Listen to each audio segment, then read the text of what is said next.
36 years in developer business. And I just tried to hear you laughing, okay, because I didn't know how many minutes I have. So I prepared 178 pages, okay?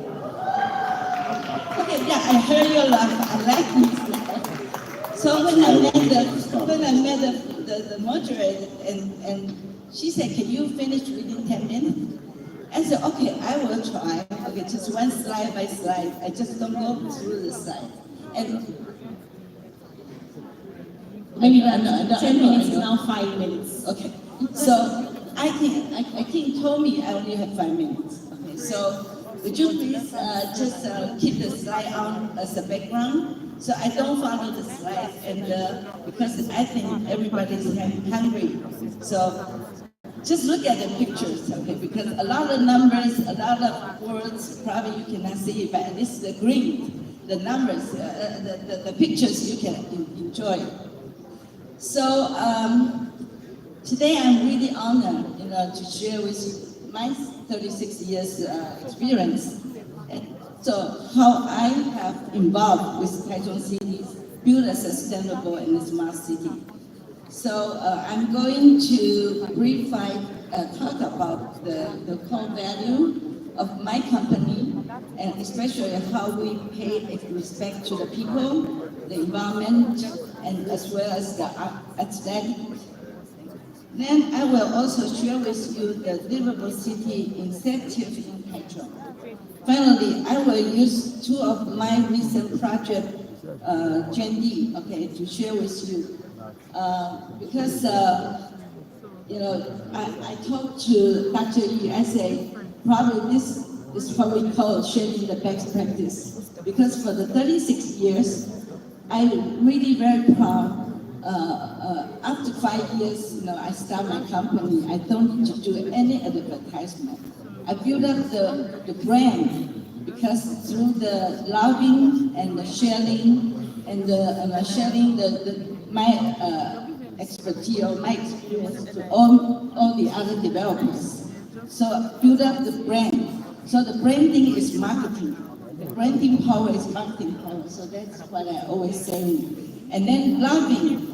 That's what I say, I care. I care about the environment. I care about the neighborhood.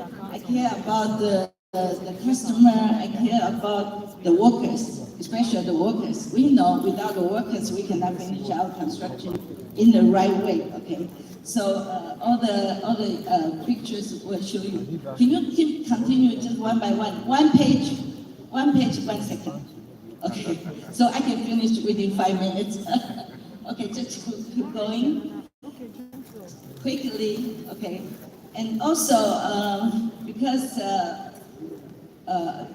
I'm in the business, I've been representing the developer as the president for Taichung City and also Taipei cities as a president of developers. So I do really set up an educational program to share all the experience, exchange the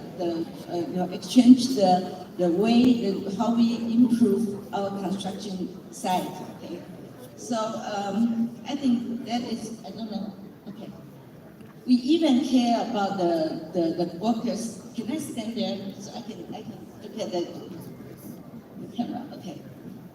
If the weather too hot, then we will share the cold things, and then okay, and then also we test their alcohol. In Taiwan, the workers sometimes they will drink alcohol, will make the construction sites more difficult. So we kind of like that. And also, let me use mine. It's easier. We even check with their health, and also let me jump to the next one. Respect to the people. Okay. I didn't know. Okay, respect your people.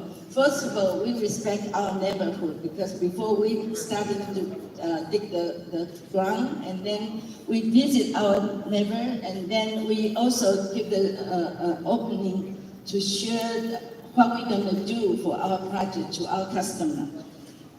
And also, before we finish our project, we will tell the customer how we view from the zero to the finish. Okay. So that is all the ceremony, and also we do kind of respect to the end user. So when we after we sell them, then we will ask our customer to do the adjust to their whatever they would like to do the designs. And also because we the company have an art gallery, so we always have artists to come to the community to share the art with the community, you know, to tell them all the background of the art. And also the holidays, you know, we give the Christmas gift for the kids, and also we have the folk song concert. Originally, I'm gonna play my song to make you feel comfortable. Okay, no, but I thought, you know, we don't have time, and because we have folk song concert for the Gen community, and personally, I sing. Okay. I don't know. No voice, okay, so forget it. Anyway, we run out of time, and we also make the plum wine, okay? Plum wine, we have all the gallery, our customer, This is the one, okay? And during the year, the end of the year, we will invite all the community leadership and gathering together and exchange their experience how to make the community work better, okay? And birthday, every single restaurant, we give the birthday gift. And also the Father's Day, Mother's Day, we give the Mother's Day cake and Father's Day. There's a gift for everyone, okay? That's why I say laughing and caring. And also, you can see, I always show people, I won't show you my financial statement, but I will show you all the happiness face, okay? That is the brain power. Because every customer, they will talk to their friends or their relative. You want to buy the property, just buy it from Treasure Dragon. Okay. So the other one is environment. Before we dig the ground, we purified the land, because we need at least 6 months to 8 months to apply the license. So we purify the land to a beautiful environment, and then to show the neighborhood, this is going to be a right construction next to you. So that is continue. Too slow. Faster. Please, just keep going, okay? Because for this, you don't need to, you don't need to talk too much. You just see the picture, you will know what I'm saying. That is one of the cases, you know, just during the 8 years, we even purify the land like this. And then for people who come in to take the QR code and to check the detail of the project. Also, we plant the seeds, you know, and then to have the rice, and also we have the green fence. I would like to promote the green fence all over the world. I don't know how about your construction probably can do that, because that is the green fence, you know, next to just during our construction we do that. We even plant the fruits and share with neighbor, okay, the fruits. Okay, so after this, then can you just one by one, because then I will make sure finish within 5 minutes. We even invented the park library. You know, we find we park for us to do the library for the. And this is the case for the piece of land. I always say one land, once you build the right things, you will change the environment. Also, you will change the city. Okay. So that is the cases. Not with 51, and then after we can change all the environment. Okay, and then the next one will be the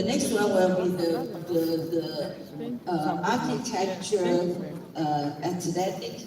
So in that case, you will just go by one, all the beautiful pictures, before you go to lunch. Okay, you can read it. That's all my projects. Sorry, you cannot turn your face like that. Yes. That's all my projects for the past 37 years. That's the top roof. That's art. That's swimming pool. Okay.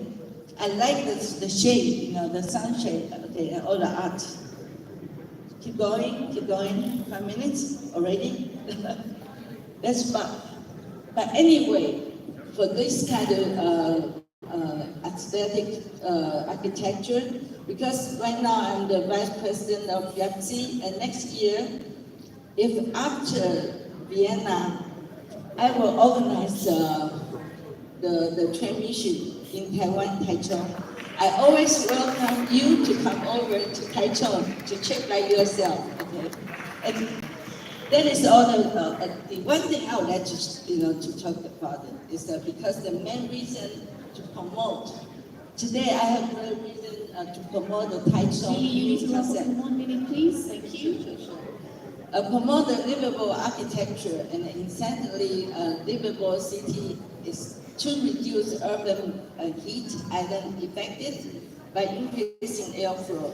Okay, that is the last few projects you can see. And adding vertical forests to the capture carbon emissions. And together with the city government, we would like to start with the livable architecture, and then with the right public facility and park, we would like to build city garden.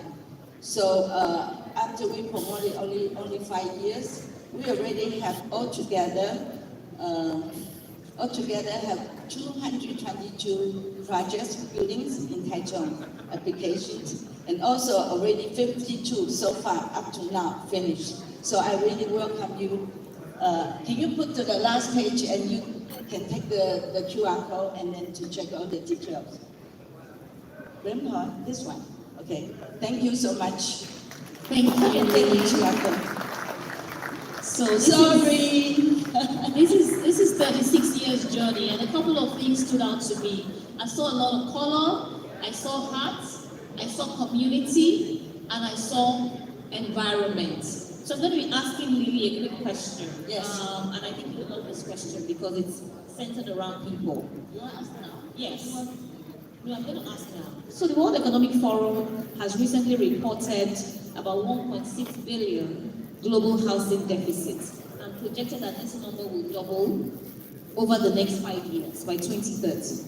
So my question to you is, you are such a people-centered person, and it's very reflective in your business. What do you think developers like yourself need to do to contribute to meeting the deficits in the build sector and the housing space, particularly in the light of the heightened humanitarian crisis and global conflicts that is driving an escalation in the number of displaced people that we have across the world? What do you think is the role of developers, and what do you also think is the role of governments?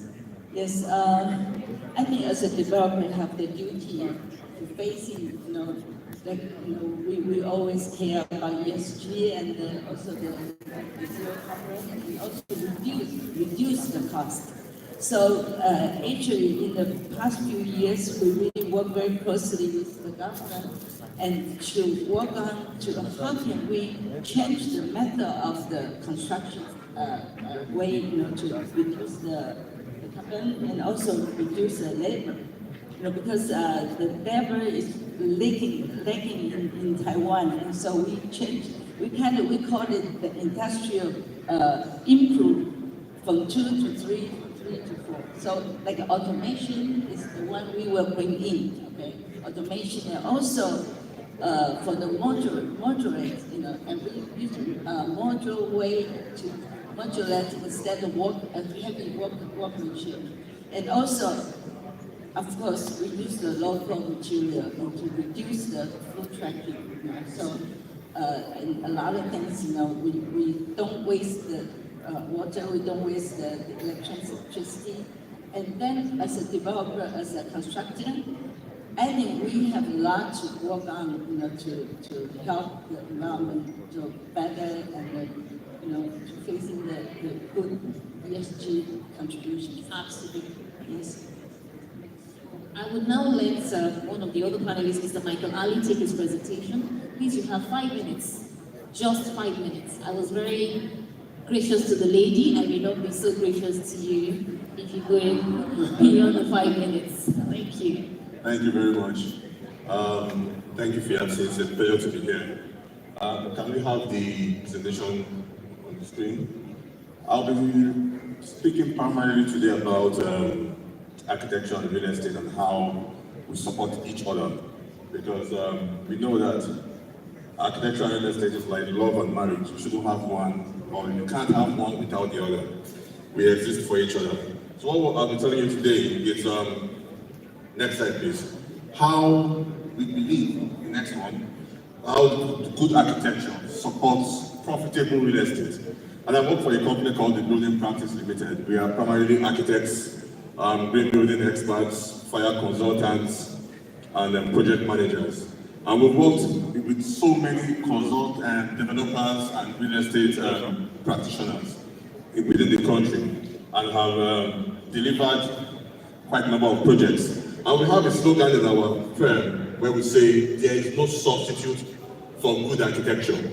And it works all the time for us because architecture can make or mar what the real estate industry does and has to offer. I'll show you in various buildings that we have here. And what do we consider good architecture? Good architecture is not just about appealing and aesthetically pleasing buildings. It is providing buildings that have long-lasting value and enduring value. This value has to cut across various sectors and status of the society, from the high end to the middle class, and even to the people in social housing that require social housing. And so it has to enrich various types of people. And really, good architecture has certain features that I call the hallmark of good architecture. It must be functional, must be usable, it must enhance the user experience, it must fit into the context. Next slide. It must fit into the context of the environment.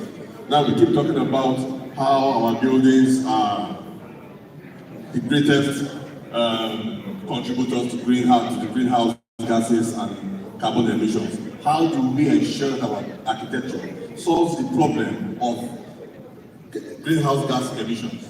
Next slide, please. How do we ensure that our buildings fit into the environment in which that they exist? How do they blend into those environments and solve the problems of the location that they are put in? So how do we ensure that good architecture, like my co-panelists have spoken about, must be human-centric? Architecture is basically for people. It's not just art, it's not just science. It is to solve basic human problems, centered around shelter. And at the end of the day, good architecture must be aesthetically pleasing. Because if you're going to sell as a real estate developer, a real estate practitioner, whatever product that you are putting forward must solve a number of problems, and it must be pleasing as well. And we must also remember how the role that architecture plays in supporting real estate. Architecture has the power to create, next slide please, has the power to create a market differentiation and ensure your profitability. The market is crowded, the market is saturated. There are developers here and there, projects coming up in different places, in different spheres. How can architecture solve the problem of sustainability, solve the problem of differentiation, and provide solutions that the environment needs? Good architecture has the answers to all these things. It helps to, like I said here, it enhances the livability and urban planning. Architects have the power to, now there's this concept of the 15 minutes concept where your live, work, and play activities are all centered around a particular location where you're able to live, you have your place of work, you're able to recreate and carry out these various activities around a certain location and have the infrastructure to support these things. Good architecture has to come to provide these solutions. And we should also look at the current trends. There are various trends today. Next slide. There are various trends today in architecture that supports what real estate has to offer. We know about sustainable and green architecture.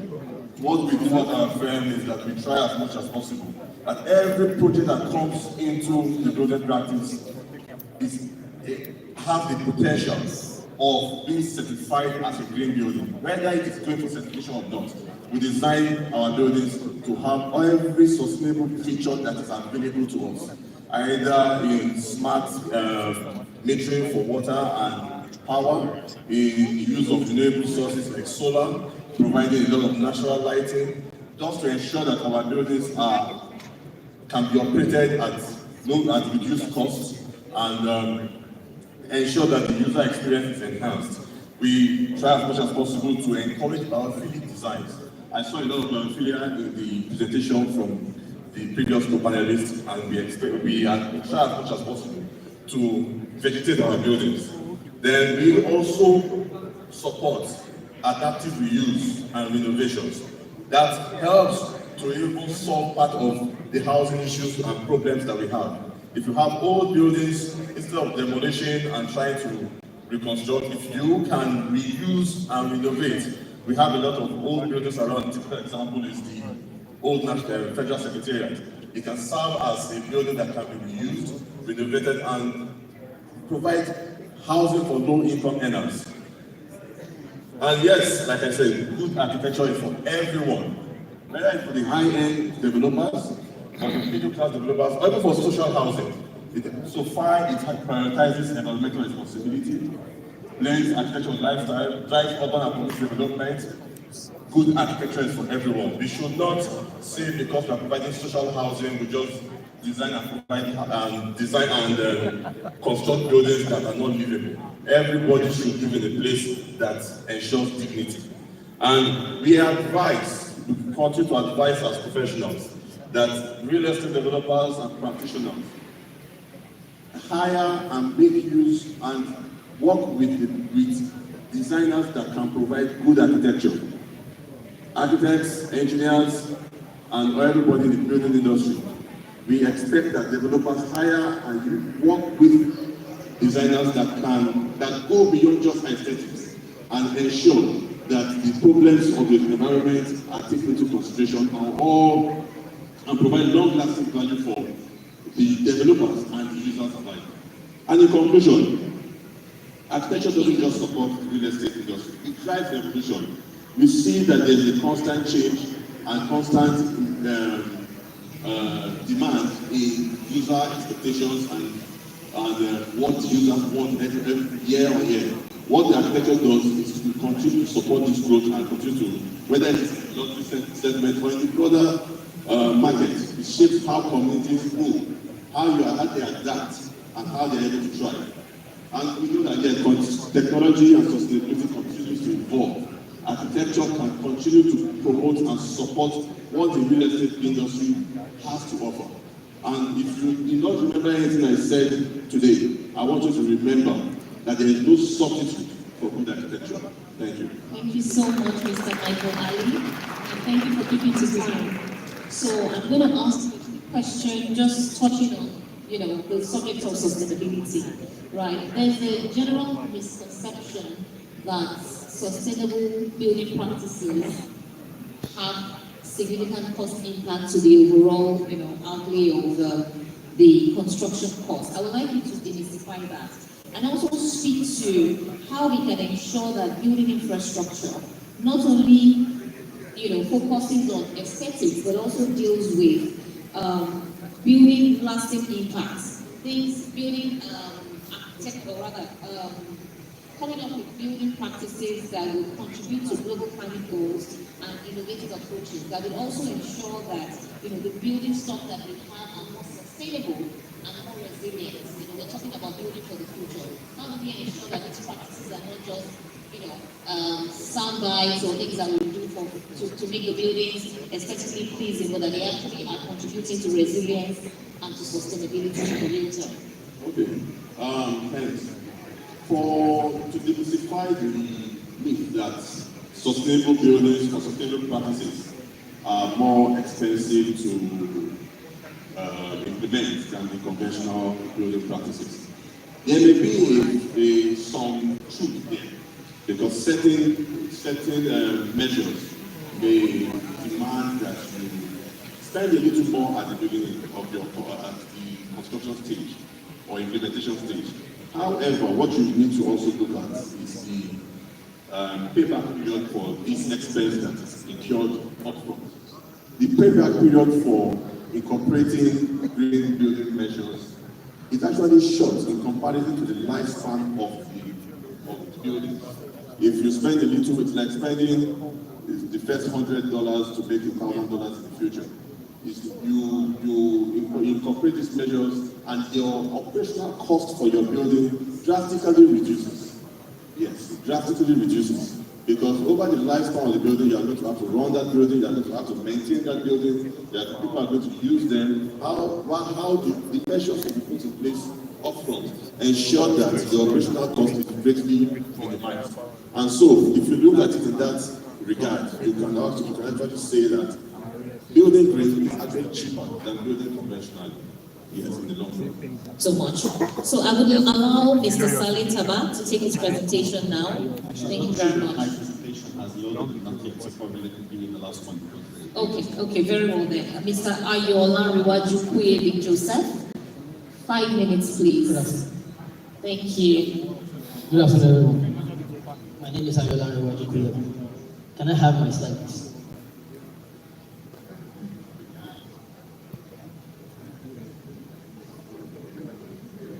Not count. For the organizers, this time does not count. Thank you very much.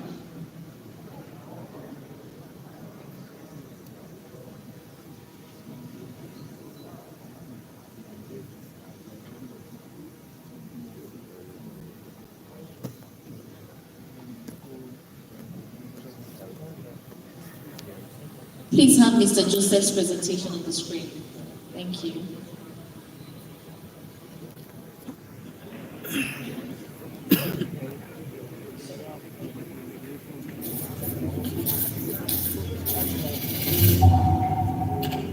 This is the dashing story of a company that goes from a modest 570,000 naira to a business valuation of over 50 billion naira in 50 international cities. In the bustling heart of Nigeria's real estate market, one visionary company has not just built homes but dreams, continuously redefining what high-yielding real estate investment means to our people. This is the journey of GMH Luxury, a client-oriented real estate development firm that has emerged triumphant through engaging investors.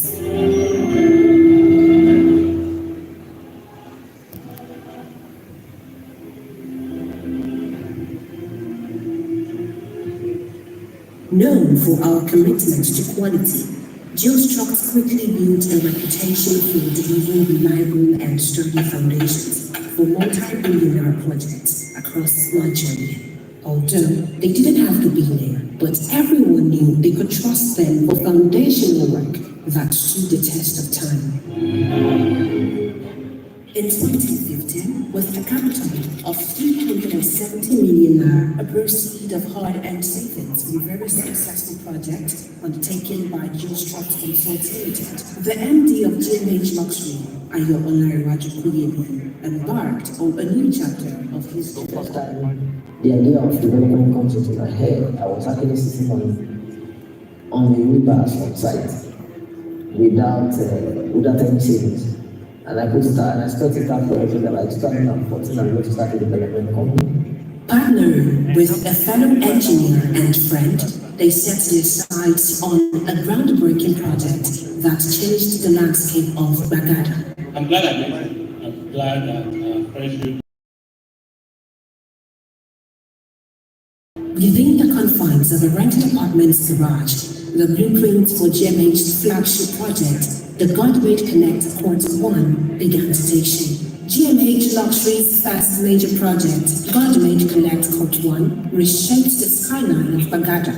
We built the first 5-story apartment building in an area where developers only built fully detached, semi-detached houses and terrace. Our 3-bedroom flats sold off-plan for 20 million naira, and within 2 years, its value was more than 3 times the initial price.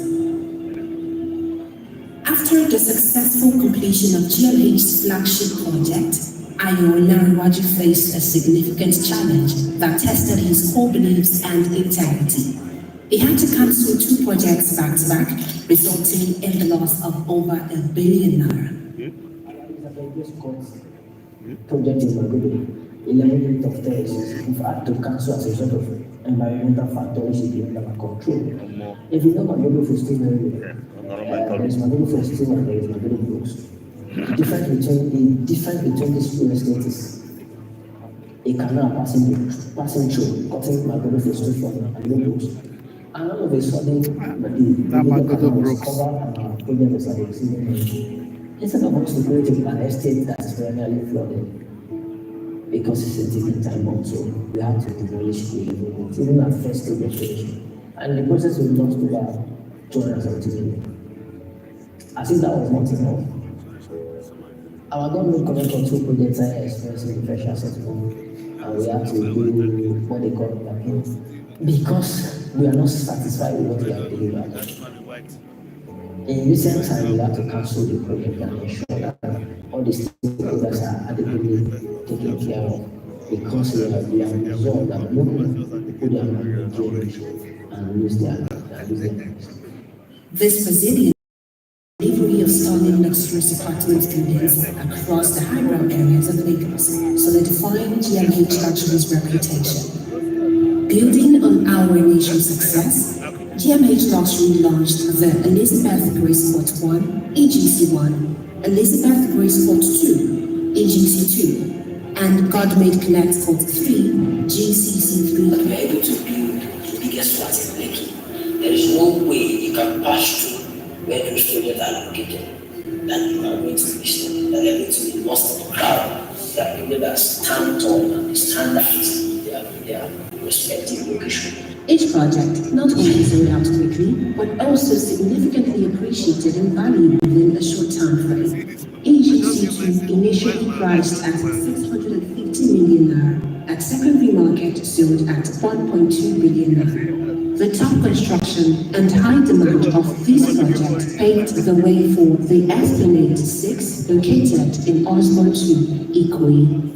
Meanwhile, GCC3 remains the most sought-after 3-bedroom flat in Lekki, inspiring further development like the Pantheon, Plaza Dukia, and Harbour Heights.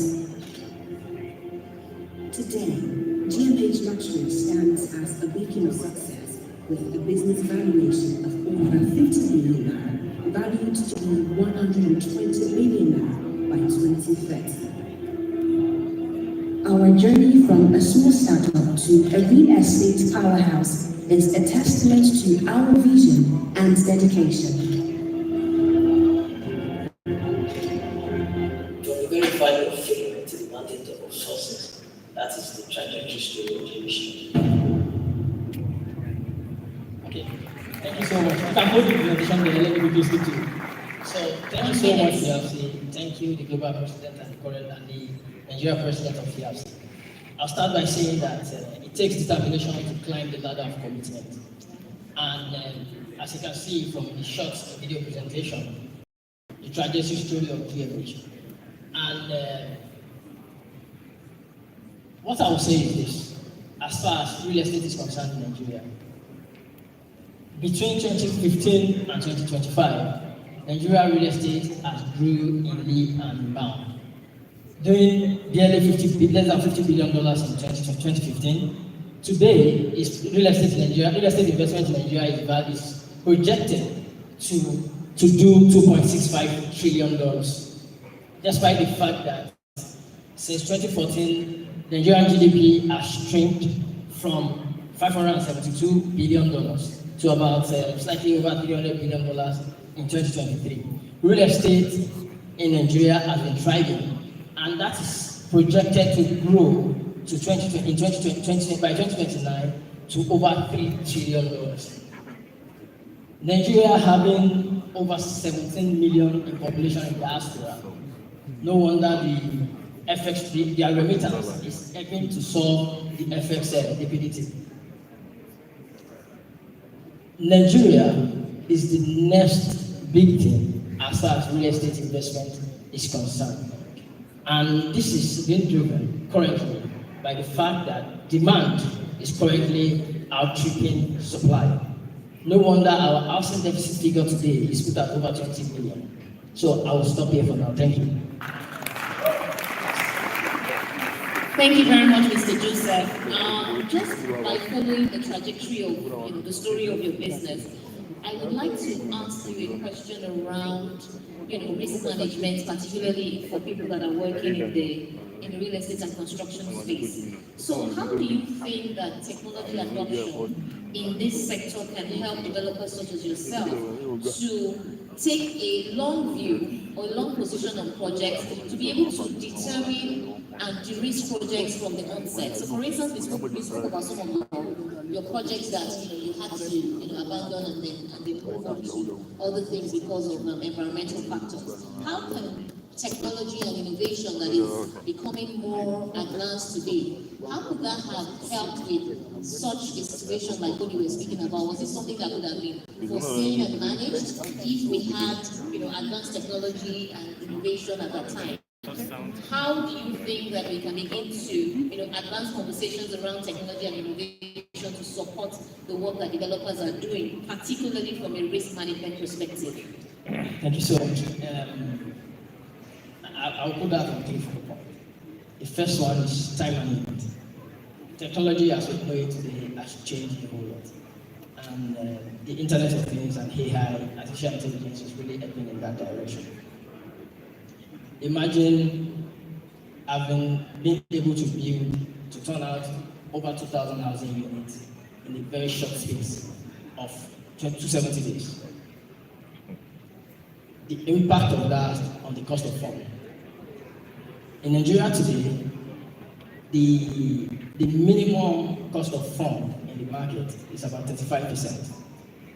So if your initial cost of project is 1 billion, and your initial timeline with traditional building method is 24 months, that means your total cost of project, the cost of funding, is at 2.4 billion.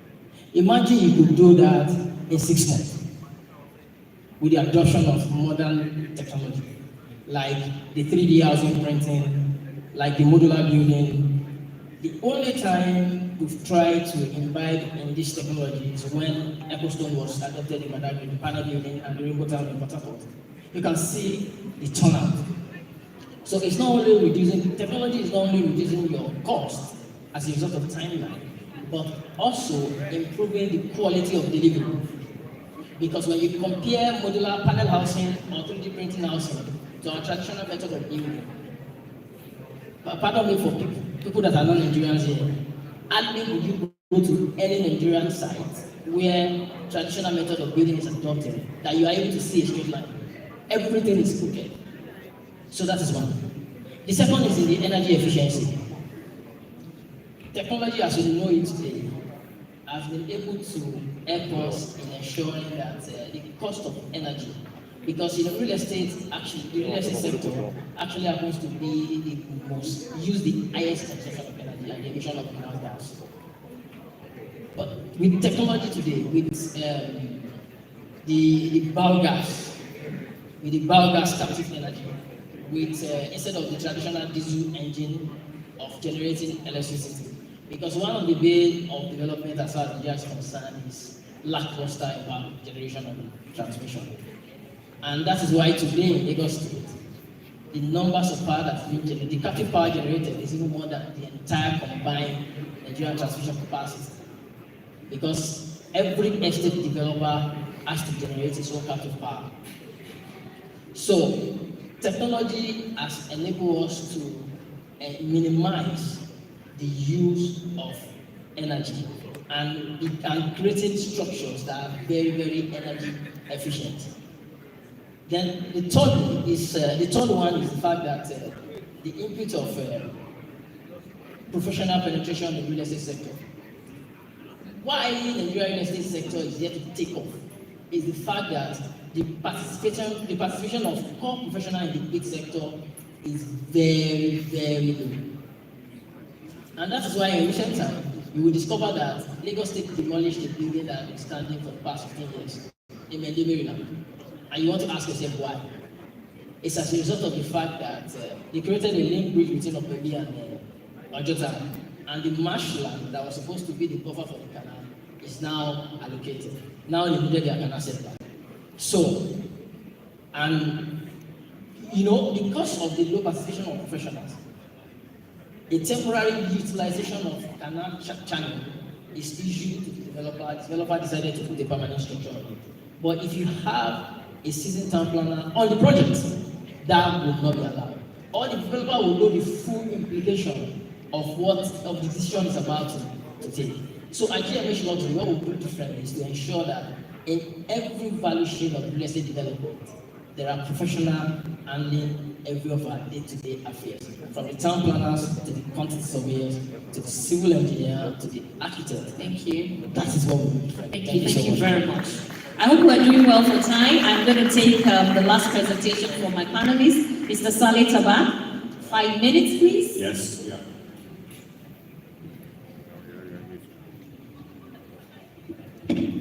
I actually try to respect the 5 minutes rule as possible, so I asked my team in Dubai to redo the presentation and make it as short as possible. So hopefully we will be as short as possible. So thank you, Degas, for being very generous. I'm very happy to be here today. We're making history together, being on the first time on African soil. Let me start with introducing my company. I don't know if my presentation is ready to be on screen. If not, I will use this time anyway to start the presentation screen. So under the Sia Group, we are based in Dubai, but we are operating recently in Spain. So currently we are in between Spain and Dubai. Our core business is real estate development, as I presented. You know, there is a very important, yesterday was a very important day to me because the previous ex-vice president said a word that touched me a lot, in my opinion, when he was like, nobody will upload for a doctor when he makes money. And to be honest, this gives me a lot of pride being a real estate business, because in my opinion, we are just like doctors. We also are entrusted with people's life, but our tools are technically concrete, vision, and time. And that's why it's very, very important to keep that in mind when we are building properties or we're about to create something, because we have a responsibility. And we're building more than just a house, it's a shelter for people. So I think I have some facts in the next slide. There's some terrifying, actually, information which we've been researching about. Let's go to the next one. Yes. You know, there are studies saying that 90% of the population by 2050 will be moving to cities. So can you imagine the kind of demand we're about to expect? We're already in a stage where demand is way higher than supply. So imagine what's going to happen in 2050. That's, of course, very important for us to foresee the future, understand what's going on and what's happening in the market, because as developers, we need to understand the coming demand and the challenges. Based on that, we should plan for long-term and more sustainable solutions.